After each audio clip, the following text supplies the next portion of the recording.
ایک جانب خیبر پختونخوا کے نو منتخب وزیر اعلیٰ سہیل آفریدی نے اسٹیبلشمنٹ کو چارج شیٹ کرتے ہوئے عمران خان کی خاطر مرنے مارنے کا اعلان کر دیا ہے تو دوسری طرف گورنر فیصل کریم کنڈی نے ان کے الیکشن کو غیر آئینی قرار دے دیا ہے، جس کے بعد صوبے میں آئینی بحران پیدا ہو گیا ہے۔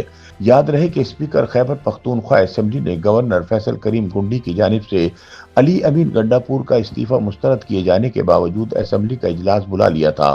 اجلاس میں سہیل آفریدی کو 90 ووٹوں سے نیا وزیر اعلیٰ منتخب کر لیا گیا، حالانکہ اپوزیشن جماعتوں نے اس عمل کو غیر آئینی قرار دیتے ہوئے اس کا بائیکاٹ کیا تھا۔ گورنر فیصل کریم کنڈی کا کہنا ہے کہ چونکہ علی امین گنڈاپور کا استعفیٰ اب تک باضابطہ طور پر منظور نہیں کیا گیا، اس لیے نئے وزیر اعلیٰ کا انتخاب آئینی حیثیت نہیں رکھتا۔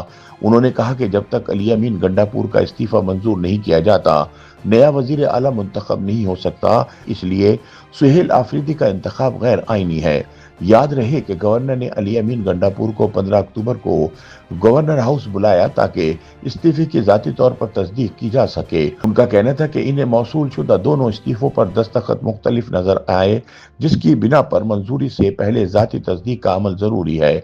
گورنر فیصل کریم کنڈی نے کہا کہ میں گنڈاپور کے استعفے سے مطمئن نہیں ہوں، اطمینان میرا آئینی حق ہے، وہ میرے پاس آئیں، چائے بھی پلاؤں گا اور ان کا استعفیٰ بھی منظور ہو جائے گا۔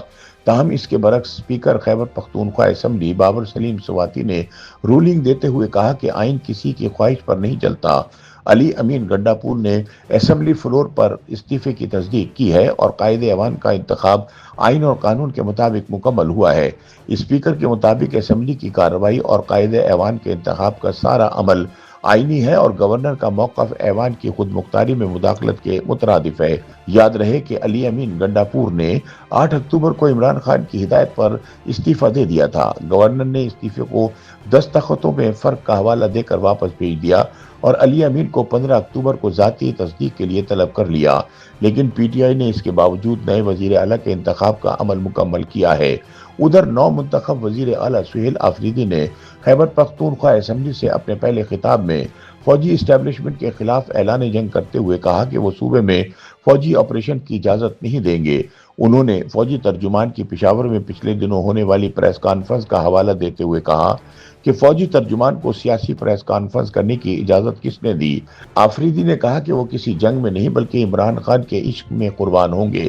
ہمارے دور میں کوئی ملٹری آپریشن نہیں ہو سکتا اور اس کی ڈٹ کے مخالفت کی جائے گی۔ ان کا کہنا تھا کہ فوجی آپریشن کسی مسئلے کا حل نہیں، عمران خان فوجی آپریشن کے مخالف ہیں۔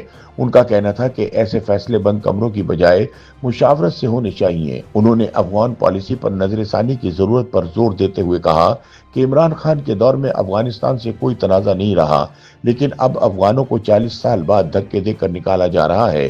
انہوں نے اعلان کیا کہ وہ عمران خان کی رہائی کے لیے فوری تحریک شروع کریں گے۔ انہوں نے کہا کہ میں احتجاجی سیاست کا چیمپئن ہوں، میرے پاس کھونے کے لیے کچھ نہیں۔ اگر عمران خان کو ہماری مشاورت کے بغیر کہیں اور منتقل کیا گیا تو وہ پورا پاکستان جام کر دیں گے۔ سہیل آفریدی نے کہا کہ ریاست دراصل عوام ہے اور عوام ہی عمران خان کے ساتھ ہیں، لہٰذا عمران خان ہی ریاست ہیں۔ ان کا کہنا تھا کہ فوج کا کام سیاسی پریس کانفرنس کرنا نہیں بلکہ عوامی مینڈیٹ کی حفاظت ہے۔ YouTube پر گوگلی نیوز دیکھنے کے لیے youtube.com کی سرچ بار میں googly news T V type کریں۔ گوگلی نیوز کے پیج پر سرخ رنگ کے سبسکرپشن والے بٹن پر کلک کرنا نہ بھولیے۔ YouTube پیج پر اپلوڈ ہونے والی ویڈیوز سے باخبر رہنے کے لیے بیل آئیکن پر کلک کیجیے۔ آپ کو ہر نئی ویڈیو کے بارے میں نوٹیفیکیشن موصول ہو جائے گا۔